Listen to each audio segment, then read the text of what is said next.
When we discuss about para badminton, there are 6 classes. It's WH1, WH2, SL3, SL4, SU5 and SH6.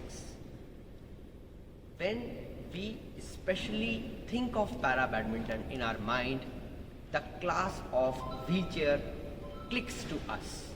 And what is that wheelchair class? Let me show you that. I'll tell you, I'll explain you, and I'll help you to meet the persons, the players of WH1 category, wheelchair 1 category. We have 2 players, Prem Ale and Shashank Kumar. The players of WH1 category are having impairment in both lower limb and also the trunk function. Trunk is basically the middle area of the body, and of course the lower limbs are the lower part. There are impairments in these categories, and these players play in WH1 category. And similarly we have one more category which play in wheelchair class. They are WH2 category. Here we have Abu Hubeda and Ammu Mohan. They play in WH2 category. Normally these classes look like same, but WH2 category are having comparatively lower impairment than WH1 category. They have impairment in lower limb in could be at one limb, and there could be little or minimal trunk function deformity. There is a very minute difference between both the classes. They both play with the same rules, same conditions, but the slight difference is only with their medical conditions, which can only be decided by a classifier. So it's an intricate subject related with the medical field, which the classifier has to decide. Both classes, whether WH1 or WH2, in singles they play half court. You can see this is a singles court dedicatedly prepared for the wheelchair players for singles, and this is the half court area minus short service line area, that particular area which I'll show you in the diagram. They play the half court here.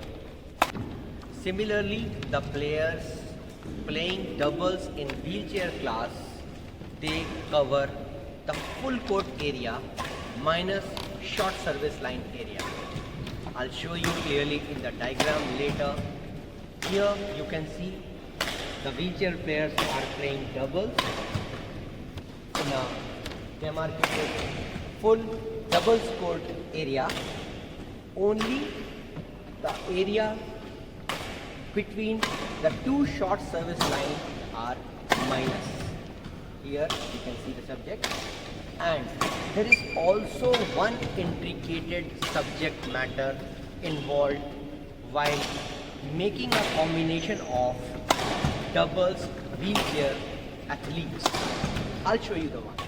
Here you can see the players were playing doubles, but it is not possible for WH2 player to make a combination with another WH2 player. Here Shashank belongs to WH1 category, Prem belongs to WH1 category, Abu belongs to WH2 category, and Ammu belongs to WH2 category. In order to mix the players as a doubles combination, the number should not exceed maximum 3. I mean to say, if they want to combine together to play doubles, so either WH1 player can combine with only WH1 player, because it is total 2, that is less than 3. Here the WH2 player cannot combine with another WH2 player because the total is now 4, which is more than 3. So in order to make a doubles pair among these 4 players, the WH2 player must combine with another WH1 player, and this WH1 player should combine with WH2 player.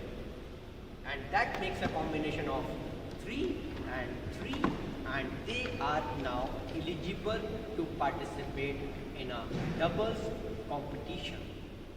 Let me introduce you to the SL3 category in para badminton. SL3, standing lower 3.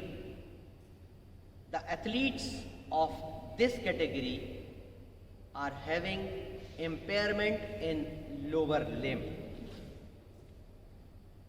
They may have a problem in normal walking, running, even balancing. The classifiers are the authority to decide whether an athlete is eligible to be categorized under SL3 or not.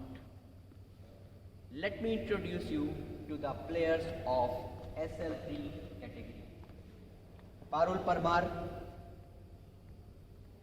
she is having a polio affected leg and she has been categorized to participate in SL3.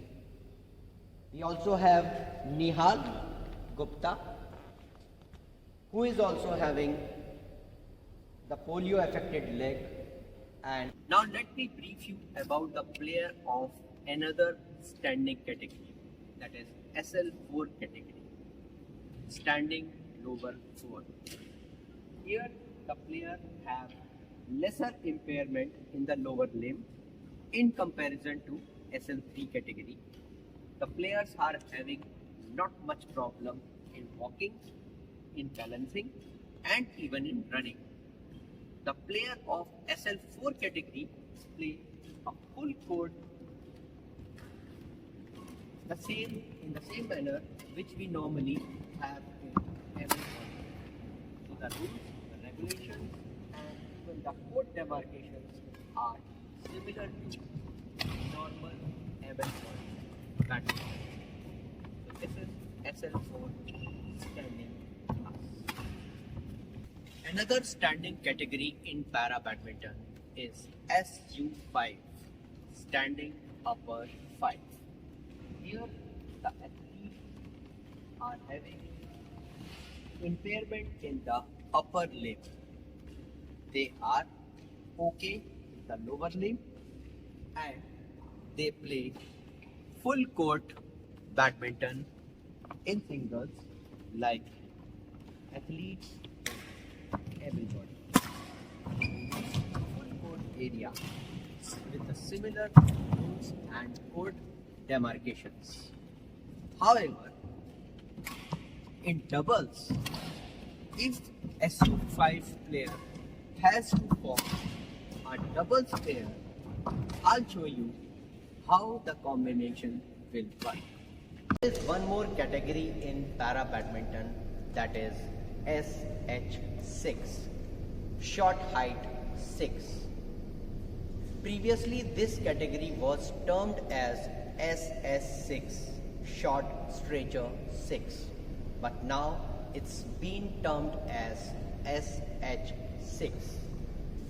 The athletes playing in this category are short height, and there is a specific parameter written in relation to the height of athlete for short stature athletes.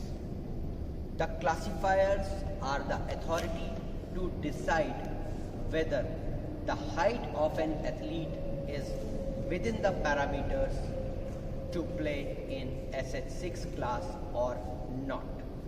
There are different parameters for male SH6 athlete and female SH6 athlete. Let me introduce you to one of the SH6 athlete, Krishna Nagar, who is already qualified by classifiers, and eligible to play in SH6 class at international level.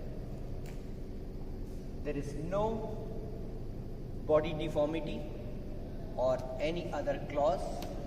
The athlete has no problem in normal running, walking and even balancing.